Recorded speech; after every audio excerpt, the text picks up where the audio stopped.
नमस्ते दोस्तों। आज सुनिए प्रवासी भारतीय साहित्यकार तेजेंद्र शर्मा की लिखी हुई कहानी गोद उतराई। तेजेंद्र शर्मा जी ब्रिटेन के प्रसिद्ध कहानीकार हैं। उनका नाम ब्रिटेन की ही नहीं अपितु विश्व के चर्चित हिंदी कथाकारों में आता है। भारत के कई विश्वविद्यालयों में उनके साहित्य पर छात्र शोध कार्य कर रहे हैं। उन्होंने भारत से बाहर भारतीय मूल के हिंदी लेखकों को हिंदी साहित्य समाज में स्थान दिलाने के लिए अनेक महत्वपूर्ण कार्य किए हैं। प्रस्तुत है उनकी कहानी गोद उतराई। मेरी ज़बानी, मैं हूँ सीमा सिंह। रिपोर्ट में लेप्टिन और डायबिटीज़ बॉर्डर लाइन पर है। अमन ने गोद में लिए अपने पुत्र उजास की ब्लड रिपोर्ट को ध्यान से पढ़ते हुए अपनी पत्नी माला को सूचना दी। मगर ये तो धोखा हुआ ना। एजेंसी वालों ने हमें इस बारे में कुछ भी नहीं बताया था। ये तो उनकी जिम्मेदारी बनती थी कि हमें बच्चे के बारे में पूरी और सही जानकारी देते। माला अभी तक अपने गोद लिए बच्चे को नाम से नहीं पुकार पाती। हमें एजेंसी से बात तो करनी होगी। भला इस तरह किसी को धोखे में रखकर वे उनकी भावनाओं के साथ कैसे खिलवाड़ कर सकते हैं? ये तो उम्र भर का रिश्ता बनता है। इससे तो अच्छा था कि हम बच्चा गोद लेने के बारे में सोचते ही नहीं। सच कहूँ मन, मैं तो इन 5 महीनों में इस बच्चे से जुड़ ही नहीं पाई। इसे सारा दिन खाने की ही पड़ी रहती है। कितना सिखाती हूँ, एक शब्द बोल कर नहीं देता। मैं तो सोचता हूँ इसे एजेंसी को वापस ही कर देते हैं। गोद लेने में जो हमारा खर्चा हुआ है उसे भूल कर अपनी बाकी ज़िंदगी ठीक से बिता पाएंगे। हम अपनी बेटी को ही बेटे की तरह पालेंगे। इस मुसीबत के साथ जीवन बिताना तो बिल्कुल भी संभव नहीं लगता। एक बात सुनो जी, क्या बच्चा वापस करना इतना आसान होगा? जब गोद लेने में इतना पेपर वर्क करना पड़ा था तो गोद उतराई में क्या कुछ नहीं करना पड़ेगा? देखते हैं, जाकर उनसे बात तो करनी ही पड़ेगी। जो भी लीगल कागजात भरने होंगे भरेंगे। हमारे खुशहाल जीवन के सपने को न जाने किसकी नज़र लग गई। अमर और माला ने प्रेम विवाह किया था। 1 साल बाद ही बेटी पैदा हो गई। उसके बाद 5 साल बीत गए, मगर माला को गर्भ नहीं ठहरा। मुंबई के तमाम नामी डॉक्टरों से इलाज करवाया, मगर नतीजा कुछ नहीं निकला। अमन को तो कोई फ़र्क नहीं पड़ता था, मगर माला को चिंता सताने लगी कि परिवार पूरा कैसे होगा। एक बेटा तो होना ही चाहिए ना। दोनों एक दूसरे को प्यार करते हैं। आपस में किसी प्रकार का कोई ईगो का चक्कर नहीं। दोनों ने अपने अपने मेडिकल चेकअप करवाए। माला को बताया गया कि उसे पॉलीसिस्टिक ओवरी सिंड्रोम ओव्यूलेशन की समस्या है। इतना भारी भरकम नाम कि बेचारी माला तो सन्नाटे में रह गई। सीधी सादी मिडिल क्लास की हिस्ट्री में एमए करने वाली साधारण सी लड़की को इतनी कॉम्प्लिकेटेड नाम वाली बीमारी भला समझ भी आती तो कैसे? उसे समझ नहीं आ रहा था कि अगर ये बीमारी थी तो पहला बच्चा कैसे पैदा हो गया। क्या बेटी के लिए वो नॉर्मल है और बेटे के लिए ओवरी में प्रॉब्लम है? उसने महसूस किया कि जिन सवालों के जवाब डॉक्टरों के पास नहीं होते, उनके जवाब में वे धर्म गुरुओं की तरह गोल मोल देकर निकल जाते हैं। इंसान का शरीर विचित्र है। इसमें कभी भी कुछ भी हो सकता है। ज़रूरी नहीं कि हर बदलाव का कोई लॉजिक हो ही। कोई भी कॉम्प्लिकेशन कभी भी शुरू हो सकती है। अमर और माला दोनों निराश थे।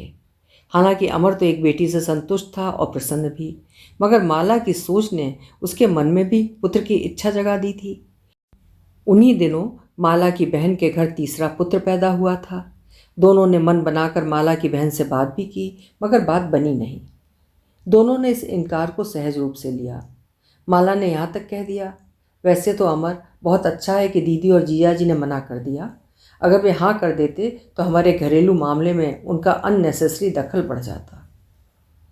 अमर ने तो अपनी आदत के अनुसार गूगल सर्च में बच्चा गोद लेने के तमाम नियमों को खंगाल डाला। माला के मन में एक सवाल बार बार फन उठा रहा था। हमारी पहले से एक बेटी है, क्या हम बच्चा गोद ले सकते हैं? अमर ने उसके डर को हौसला दिया और समझा दिया कि उन्हें कानूनी तौर पर बच्चा गोद लेने का हक है। कानून के हिसाब से यदि पहले से 2 बच्चे हों तो उस स्थिति में केवल दिव्यांग बच्चे को गोद लिया जा सकता है। मगर हम तो अपना परिवार पूरा करना चाह रहे हैं। ऐसे में भला कानून क्यों रोड़े अटकाएगा? अमर, एक बात कहूँ, मेरा मन कहता है कि हमें छोटे से छोटा बच्चा गोद लेना चाहिए। इससे हमें बच्चे को शुरू से अपने हिसाब से बड़ा करने का मौका मिलेगा। इस एक मामले में मेरी सोच अधिक ट्रेडिशनल है कि जो किस्मत में लिखा है वही मिलेगा। बस यही दुआ है कि देखने में ठीक ठाक हो और सेहत अच्छी हो। कई बार माँ बाप की बीमारियाँ बच्चों में आ जाती हैं। मेरी एक दोस्त ने भी बेटी गोद ली थी। उसने बताया कि पहले तो ऑनलाइन फॉर्म भरना होता है। मुझे समझ में नहीं आता कि सीधा साधा मैटर है, इसके लिए इतने कॉम्प्लेक्स फॉर्म वगैरह क्यों भरे जाएं? देखो माला, जब एजेंसी वाले एक बच्चा हमारे हवाले करेंगे तो उनके लिए ज़रूरी है कि वो पूरी तरह हमारी छानबीन कर लें। वैसे मैंने पता कर लिया है, सबसे बढ़िया और विश्वसनीय एजेंसी महालक्ष्मी मंदिर के नज़दीक है। वहाँ जाने से पहले हम तीनों मंदिर में दर्शन भी कर लेंगे। महालक्ष्मी की कृपा से हमारा परिवार पूर्ण हो जाएगा। मगर उजास के आने से उनके परिवार में सिवाय चिंता के और कुछ नहीं जुड़ा। अगर घर में कोई सच्चे मन से खुश था तो वो है उनकी बेटी ऊर्जा। ऊर्जा के लिए छोटे भाई का आना किसी खजाने से कम नहीं था। वो अब तक नकली गुड्डे गुड़ियों से खेला करती थी। अब उसके पास एक सचमुच का हाड़ मांस का भाई मौजूद था। वैसे था भोंदू, क्योंकि अपनी बहन की किसी भी बात का ठीक से जवाब नहीं दे पाता था। बहन के लिए जो मात्र भोंदूपन था, माता पिता के लिए वही चिंता का विषय बनता जा रहा था। समझ नहीं पा रहे थे कि समस्या क्या है। उजास बस खाता था और मोटा होता जा रहा था। जमीन से कुछ भी उठाकर खा जाता था। हर वक्त बीमार रहता था। डॉक्टरों ने उसके मोटे होने का कारण लेप्टिन बताया तो अमर और माला दोनों ने गूगल खंगाल डाला। सारी तकनीकी जानकारी हासिल होने के बावजूद वे कुछ भी करने में असमर्थ थे। अमर के ताऊ एक दिन घर आए तो अमर ने अपनी समस्या उनके सामने रख दी। ताऊ जी थोड़े संस्कारी थे, सोच कुछ अलग थी। बोले, देखो अमर, एक बार बच्चा तुमने गोद ले लिया तो वो तुम्हारी जिम्मेदारी हो गई। अगर तुम्हारा अपना बच्चा इस बीमारी के साथ पैदा होता तो क्या तुम उसे सड़क पर फेंक देते? क्या तुम उसका इलाज करने में कोई कसर रख छोड़ते? ताऊ जी, हमने जब बच्चा गोद लिया तो एजेंसी को हमें सही जानकारी तो देनी चाहिए थी ना। ऐसा कैसे हो सकता है कि आप इतनी बड़ी बात छिपाकर अपनी बला हमारे सिर पर मढ़ दें? देखो अमर बेटा, अगर ये बच्चा तुम्हारा अपना होता, क्या तुम भगवान से सर्टिफिकेट मांगते कि बच्चा पूरी तरह से सेहतमंद होगा? तभी तुम उसे अपने घर में रखोगे, वरना अनाथ आश्रम छोड़ाओगे। भाई बच्चा है, कोई फर्नीचर थोड़ी ही है कि माल ठीक नहीं है इसलिए वापस कर देंगे। अमर और माला हैरान थे कि ताऊ जी उनकी समस्या को समझने के बजाय अपनी हाँक रहे हैं। जब दो लोगों के बीच एक कॉन्ट्रैक्ट साइन होता है तो दोनों पार्टियों को ईमानदारी से तो काम करना चाहिए ना। जो शर्तें एजेंसी ने अमर और माला के सामने रखी दोनों ने पूरी की, फिर उनके साथ ऐसा सलूक क्यों? उजास इन सब बातों से बेखबर ऊर्जा के साथ खेलने में मगन रहता। उसे इस बात की भनक भी नहीं थी कि उसके कारण अमर और माला के जीवन में कैसा तूफान आ खड़ा हुआ है। मगर उसका बाल सुलभ मन महसूस कर पाता था कि उन दोनों के मन में उसके लिए प्यार जैसी कोई भावना नहीं है। वैसे इस परिवार में आकर उसे बहन का प्यार मिल रहा था और समय पर खाना और साफ बिस्तर पर सोना। यहाँ तो उसका इलाज भी हो रहा था। इससे अधिक वो बाल सुलभ मन सोच भी क्या सकता था। अमर और माला को चाहे उजास में सबसे अधिक भयानक अंधेरा दिखाई देता हो, मगर उनके भीतर की मानवता अभी मरी नहीं थी। उजास को डाइनिंग टेबल पर परिवार के साथ बैठाया जाता था। ऊर्जा उसके साथ बातें भी करती और कभी कभी अपने हाथ से खिलाती भी थी। उसे भोजन से पहले मेट्रोलेप्टिन की गोली भी दी जाती। उजास को गोली निकलने में मुश्किल होती थी, इसलिए उसे पानी में घोल कर पिलाई जाती थी। माला, कल हमें एजेंसी से बात करने के लिए चलना है। एक मन तो करता है कि उजास को साथ ले जाएं और वहीं छोड़ आएं। सालों ने कितना बड़ा धोखा किया है हमारे साथ। धीमे सुर में बात किया करो अमर। देखो, हम अपनी प्रॉब्लम तो महसूस कर रहे हैं, मगर क्या उजास के बारे में कभी कुछ सोचा है? उस बेचारे का तो कोई दोष नहीं है ना। मैं माँ हूँ अमर। उस बच्चे के लिए मेरे दिल में बाकायदा दर्द उठता है। तुमने कभी देखा है हमारी ऊर्जा कितना घुल मिल गई है उसके साथ? मेरा तो ये सोचकर दिल बैठ जाता है कि जब इन दोनों को पता चलेगा कि ये अलग होने वाले हैं तो दोनों पर क्या बीतेगी। क्या हमारे घर से जाकर उजास को कोई अपनाएगा कभी? बहुत से सवाल ऐसे होते हैं जो हम अपने आप से करते हैं, मगर जानते हैं कि इनका कोई जवाब मौजूद नहीं है। बस हम अपने आप से बात करने का प्रयास करते हैं। शायद माला भी यही कर रही थी, अपने भीतर के अपराध बोध से लड़ने का प्रयास कर रही थी। मगर दोनों को एजेंसी के दफ्तर तो जाना ही था। अमर को याद था कि जिस अधिकारी से गोद लेने के सिलसिले में बातचीत होती थी उसका नाम मिस्टर उदय शिर्के था। मालूम नहीं वो आजकल वहाँ काम करता भी है या नहीं। वैसे अगर नहीं भी करता होगा तो भी क्या फ़र्क पड़ता है, उन्हें कोई रिश्तेदारी थोड़ी करनी है, उन्हें तो मतलब की बात करनी है बस। उदय शिर्के मजाकिया किस्म के इंसान हैं, देखने में लगता है कि बस रिटायरमेंट के करीब ही हैं। बड़े तपाक से मिले। Hello mister and Mrs Mathur, कैसे हैं आप लोग? लाइफ ठीक ठाक? शिर्के साहब, एक शिकायत है आपसे। आपने हमारे साथ काफ़ी नाइंसाफ़ी की है।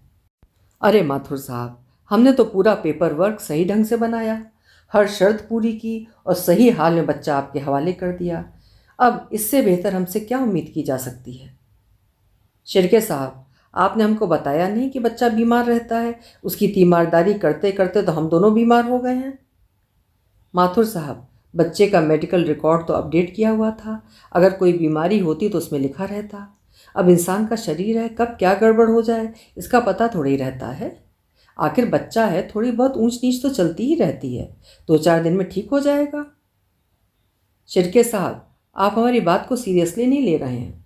मामला मजाक का नहीं है। हम तो इतने परेशान हैं कि बच्चा वापस करना चाहते हैं। हमारा इस बच्चे के साथ कोई जुड़ाव ही नहीं हो पा रहा है। उसको देखकर प्यार नहीं उमड़ता, बस नकारात्मक फीलिंग्स आती हैं दिल में। अब शिर्के साहब को लगा कि मामला गंभीर है। ऐसा तो पहले कभी नहीं सुना माथुर साहब। लोग यहाँ बच्चे गोद लेने तो आते हैं, मगर गोद उतराई की रस्म तो यहाँ कभी नहीं हुई। तो फिर समझ लीजिए कि जो आज तक नहीं हुआ अब वो होने वाला है। आप हमें वो फॉर्म्स दीजिए जो बच्चा वापस करने के लिए भरने जरूरी होंगे। देखिए साहब, मेरे सामने ऐसी परिस्थिति कभी खड़ी नहीं हुई। मुझे समिति के लोगों से सलाह मशवरा करना पड़ेगा। फिलहाल मैं इस बारे में ना तो आपको राय दे सकता हूँ और ना ही जानकारी। आप 1 सप्ताह के बाद मुझे फ़ोन कर लीजिए, कोई ना कोई हल निकल ही आएगा और फिर संभव है कि बच्चा इस बीच ठीक ही हो जाए। शिर्के साहब उम्मीद का दामन छोड़ना नहीं चाह रहे थे। अमर और माला को विश्वास ही नहीं हो पा रहा था कि इतनी बड़ी संस्था के पास कोई कायदे कानून का सिस्टम ही नहीं है। कितनी बेशर्मी के साथ कह रहा था बंदा कि हमारे सामने ऐसी सिचुएशन कभी खड़ी ही नहीं हुई। इतने सालों से एजेंसी चला रहे हैं, भला ऐसा कैसे हो सकता है कि इतने सीनियर पदाधिकारी को इतनी बेसिक बात की जानकारी ना हो? वैसे अमर, इस शिर्के ने बात बात में बड़ा पोएटिक सा शब्द इस्तेमाल किया, गोद उतराई की रस्म। तुम्हें तो इस हालत में भी कुछ ना कुछ पॉजिटिव सूझ ही जाता है। अभी तो 1 हफ्ता और कोढ़ना है। पति पत्नी ने रास्ते में से डोमिनो पिज़्ज़ा खरीदा। ऊर्जा को बहुत पसंद है और उसके साथ उजास भी खा लेगा। वो तो कुछ भी खा लेता है। घर में दाखिल होते अमर और माला हैरान होकर देखते रहे। ऊर्जा ने उजास को साफ सुथरे कपड़े पहना दिए थे, उसके बाल बना रही थी। मेरा छोटा भैया कितना प्यारा लग रहा है। फिर उसने पापा का परफ्यूम छिड़का और भाई के साथ खेलने लगी। उसकी आंखों में अपने भाई के लिए प्रेम की बहती धार को देखकर माला और अमर डर से गए। माला सोच रही थी बच्चे कितने निश्चल होते हैं। ऊर्जा को कोई फर्क नहीं पड़ता कि उजास कहाँ से आया है, उसे क्या बीमारी है। वो तो बस अपने छोटे भाई को पाकर जैसे धन्य हो गई है। उसे फुर्सत ही नहीं अपने पापा मम्मी के लिए। उसकी जिंदगी का केंद्र बिंदु जैसे उजास ही बन गया है। उदय शिर्के साहब को 1 हफ्ता समाप्त होने में ही नहीं आ रहा था। कभी चेयरमैन नहीं है तो कभी कंप्यूटर डाउन है, बस बहाने पर बहाने। अमर को समझ नहीं आ रहा था कि आखिर क्या कदम उठाया जाए। अचानक उसे अपने दोस्त वाघमारे की याद आई। वो तो हाई कोर्ट का वकील है, वो सलाह के पैसे तो कम से कम नहीं मांगेगा। उसने वाघमारे और उसकी पत्नी को डिनर पर बुला लिया। वाघमारे ने पूरे ध्यान से बात सुनी। देखो अमर, मैं एजेंसी को नोटिस भेज देता हूँ। अगर वो नोटिस से ही मान जाते हैं तो हमारी मुश्किल हल हो ही जाएगी, लेकिन अगर उन्होंने कोई पंगा लिया तो फिर हम उनको कोर्ट में देख लेंगे। वैसे ये केस तो सीधा हाई कोर्ट में दाखिल किया जा सकता है, क्योंकि इसमें पॉलिसी का मामला है। अमर और माला ने चैन की सांस ली और दोनों ने देखा कि ऊर्जा और उजास एक बड़े से पलंग पर चैन से सो रहे थे। उन्हें इस अवस्था में देखकर माला के मन में अपराध बोध घर करता जा रहा था। कल को जब उजास वापस एजेंसी में चला जाएगा तो ऊर्जा की हालत क्या होगी? उजास को जब ऊर्जा का प्यार नहीं मिलेगा तो उसके दिल पर क्या गुजरेगी? बड़ा होकर इस हादसे का उस पर क्या असर होगा? क्या इस कारण माला और अमर अपना जीवन गला दें? क्या उन्हें हाई कोर्ट जाना चाहिए? सवाल मुंह बाए खड़े थे, जवाब कहीं छिपे हुए थे। उदय शिर्के के शब्द उसके कानों में बार बार गूंज रहे थे। गोद उतर आई। क्या वो ऐसा करने वाली पहली माँ होगी? ऊर्जा तो अपने भाई को पल भर के लिए आंखों से ओझल नहीं होने देती, और उसके माँ बाप हाई कोर्ट का दरवाज़ा खटखटा रहे हैं ताकि दोनों को एक दूसरे से अलग कर सकें। क्या माला और अमर खलनायकी कर रहे हैं? कई बार ऐसा भी होता है कि गलत कोई भी नहीं होता, मगर सब कुछ गलत हो रहा होता है। एजेंसी की गलतियों का नतीजा ये हुआ कि केस हाई कोर्ट में दाखिल करना ही पड़ा। मुंबई हाई कोर्ट के पारसी जज ने मामले को बहुत ध्यान से सुना। एजेंसी वालों की खबर ली कि पूरे मेडिकल रिकॉर्ड क्यों मुहैया नहीं करवाए गए। जज साहब को समझ नहीं आ रहा था कि इन्हीं कारणों से माला और अमर अपने गोद लिए बच्चे से जुड़ नहीं पा रहे, कहीं कोई इमोशनल रिश्ता नहीं बन पा रहा। वाघमारे अपने काम में पूरी तरह से कुशल है। वो लीगल और इमोशनल बातों को बहुत खूबसूरती से मिलाकर दलीलें दे रहा था, यानी कि जज साहब के दिमाग और दिल दोनों पर असर पैदा करने की कोशिश में था। जज साहब ने उजास को अदालत में नहीं लाने का आदेश दिया था। वे नहीं चाहते थे कि बाल सुलभ मन पर इस कानूनी प्रक्रिया का नकारात्मक प्रभाव पड़े, मगर इससे ऊर्जा को उजास के साथ रहने का अधिक अवसर मिल रहा था। उसके मन में उजास के लिए बहन का स्नेह लगातार बढ़ रहा था। उसे अपने हाथों से खिलाकर उसे बहुत संतुष्टि का एहसास मिलता। अमर तो समस्या से जूझने में व्यस्त था, मगर माला महसूस कर रही थी। उसे डर था कि इन दोनों बच्चों को एक दूसरे से अलग करके दोनों पर अत्याचार ही होगा।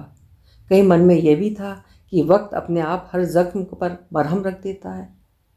उजास तो आंखों से दूर होगा, और उससे तो वैसे भी कोई रागात्मक लगाव हुआ ही नहीं है।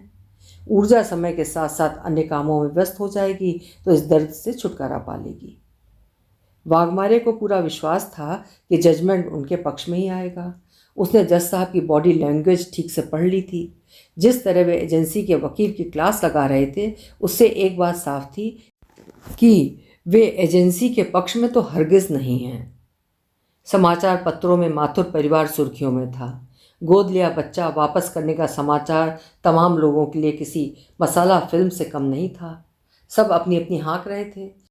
ना तो किसी को अमर और माला की समस्या की समझ थी, और ना ही उजास और ऊर्जा की भावनाओं की, मगर बन सभी विशेषज्ञ रहे थे। जज साहब ने फैसला सुना दिया। उन्होंने एजेंसी को उस इलाज के पैसे भी वापस करने को कहा जो कि अमर और माला ने उजास पर खर्च किए थे। उन्हें मानसिक तनाव देने के आरोप में 1 लाख का जुर्माना भी लगा दिया। वाघमारे ने अमर और माला को अपने घर बुलाया। उसके लंदन के एक मित्र ने एक नई विस्की की बोतल उसे भेंट की थी, वुड्समैन। उसने अमर के लिए वही बोतल खोली। अमर बोतल को देख रहा था और सोच रहा था कि क्या उसका दिल भी काठ का बन गया है? क्या वो भी वुड्समैन बन गया है? वाघमारे के गिलास में केस जीतने का आनंद भरा था, और अमर के गिलास में बेटी के संभावित दुख का तनाव। पी दोनों रहे थे। माला को ना तो माहौल में कोई रुचि थी और ना ही वो कुछ खा पा रही थी। उसके सामने उसकी बेटी ऊर्जा की 2 आंखें थीं, खालीपन से भरपूर। वो सोच रही थी, क्या ऊर्जा उसे इस जीवन में कभी माफ़ कर पाएगी? अभी आप सुन रहे थे तेजेंद्र शर्मा जी की लिखी हुई एक दर्द भरी कहानी, गोद उतराई।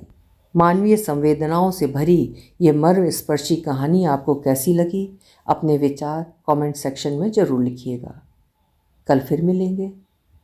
हिंदी की श्रेष्ठ कहानियाँ सुनते रहने के लिए मेरे चैनल्स को सब्सक्राइब करना ना भूलिएगा। लाइक करिएगा और शेयर भी करिएगा। धन्यवाद।